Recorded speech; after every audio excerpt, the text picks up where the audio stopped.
ظهر دين المؤيد بظهور النبي أحمد يا هنا نبي محمد ذلك الفضل من الله. Orang saat ini banyak menghukum dengan telinga bukan dengan mata. Menilai seseorang dengan telinga, dia dengarkan dari bisikan kanan kiri, dia hukumi. Ini contoh orang-orang yang pasti akiu jongkok, Pak.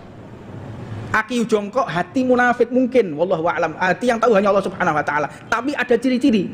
Allah memberikan ciri-ciri.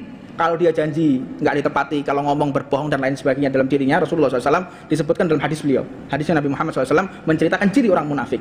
Di antara juga begitu, selalu keingkar dalam janjinya, tidak menepati janjinya.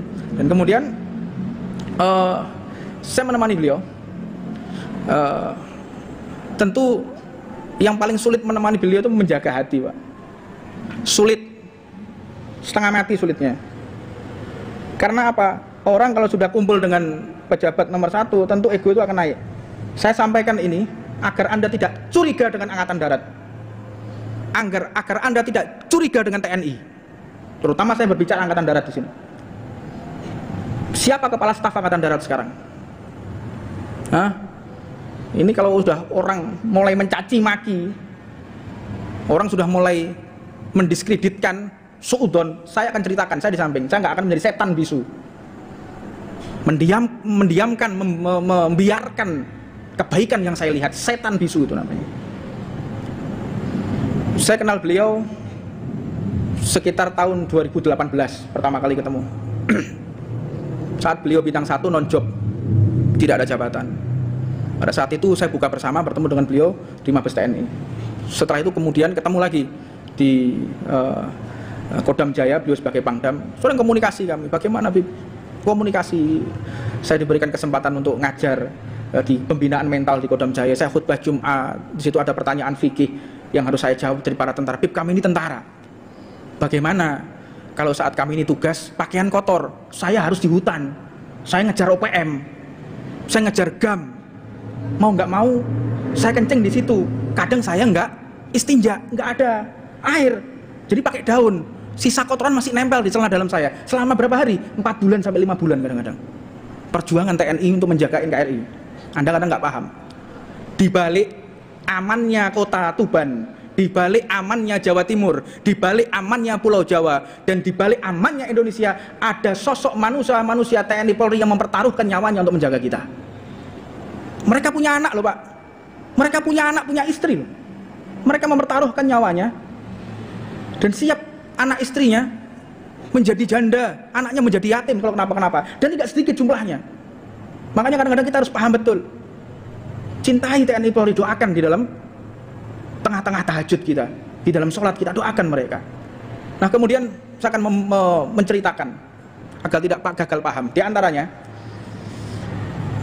beliau ini sering memberikan kesempatan kepada saya untuk ceramah khutbah di satuan manapun. Itu kayaknya kurang bertakwa kepada Allah, ke sana ya, ke sini ya. Nggak ada masalah politis, Pak. Kalau masalah politik jangan ngomong sama saya bukan orang politik, saya nggak ngerti politik. Ngomong sama yang lainnya, ngomong sama saya halal haram kitab, ngomong sama saya. Masalah politik itu urusan mereka, saya nggak urus. Beliau terlibat politik, beliau nggak ngurus, saya nggak perlu. Keperluan saya hanya menyampaikan syariat Allah sampai kepada mereka dan kepada para pasukan untuk mengenal Allah Subhanahu wa taala, untuk mengerti siapa Nabi Muhammad SAW. Nggak ada urusannya. Nah, saya akan bongkar. Saya tidak akan menjadi setan bisu. Dan sebetulnya ini untuk konsumsi publik, konsumsi pribadi, bukan untuk konsumsi publik. Kan saya bongkar karena saya khawatir banyaknya cercaan. Saya mau tanya, apa ada di antara kita yang sudah mengislamkan 100 orang di sini? Saya mau tanya. Termasuk saya pun belum. Saya berangkat dari Jakarta menuju ke Jayapura. Setelah dari Jayapura saya ke Manokwari. Dari Manokwari saya ke Kodam Hasanuddin, kemudian ke Kodam Merdeka. Saya masuk ke Palu, Bandara Sis Al Jufri, kemudian masuk lagi di Medan Operasi Poso. Saya naik helikopter lagi menuju ke Poso. Banyak hal. Singkat cerita, itu perjalanan saya kemarin. Makanya di dalam majelis saya sampai terlambat karena begitu padatnya jadwal. Saya ingin cerita. Beliau Di sela-sela kunjungannya ada orang-orang Timor yang sudah memerdekakan diri, Papua Nugini merdeka sudah. Beliau pernah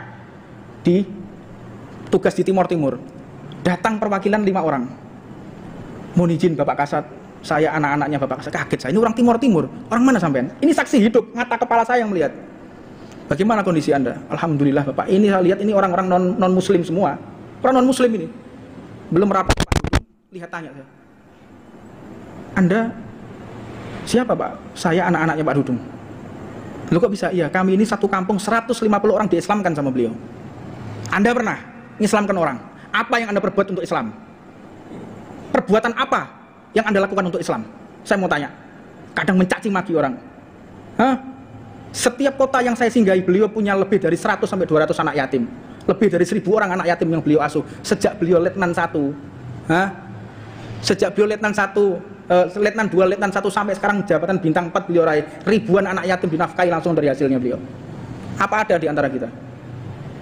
Hah? Kadang mencaci maki. Orang biasakan hidup ini jadi hamba, jangan jadi Tuhan.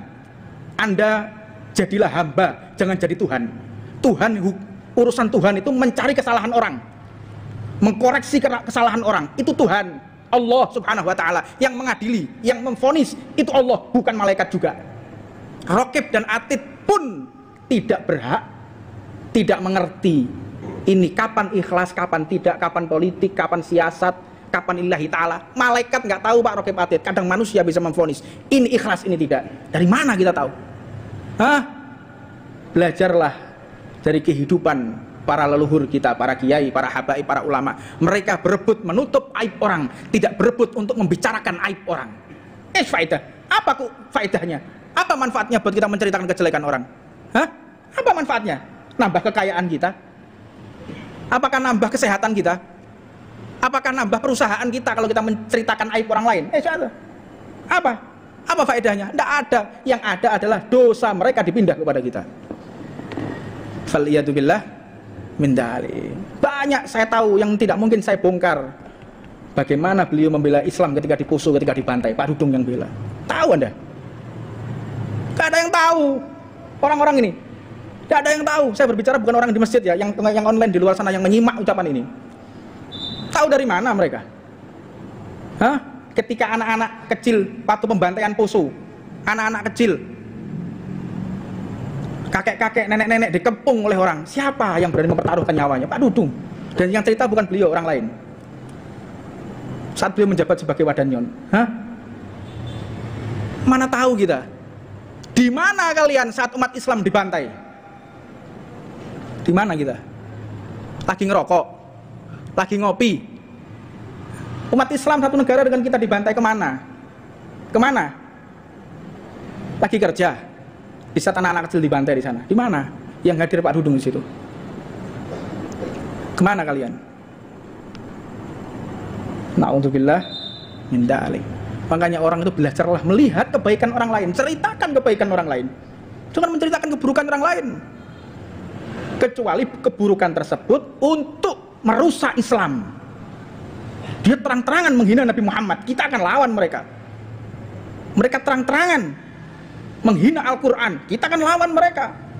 Mencaci maki Islam, merusak Islam, kita akan lawan mereka. Jika itu kafir harbi, jika itu kafir harbi, kafir harbi, kafir harbi, orang yang bukan beragama Islam. Kalau yang melakukan Islam, datangi, berikan masukan. Jika dia seorang pemimpin, berikan masukan. Pak, ini salah, Pak, ini keliru, Anda membuat aturan salah, ini ada perangkat Anda melegalkan miras, gimana? Bapak ini muslim loh, perangkat Anda muslim, bagaimana minuman keras dilegalkan? Datangi mereka dengan sopan, datangi mereka dengan kasih sayang. Sebagaimana ini ajaran Nabi Musa ketika mendakwai Fir'aun. Fir'aun itu menyembelih nabi seluruh dunia, Pak. Fir'aun dibantai semua nabi. Bisikan dari penyihirnya, itu akan ada bayi laki-laki yang akan menggulingkan kerajaanmu dan akan membunuhmu. Hah? Akan ada bayi yang datang. Maka langsung Fir'aun memerintahkan bala tentaranya menyembelih semua bayi laki-laki. Semua. Yang selamat hanya Nabiullah Musa alaihissalatu wassalam. Kapan itu dikelintirno Ibu ya? Dialirkan ke sungai.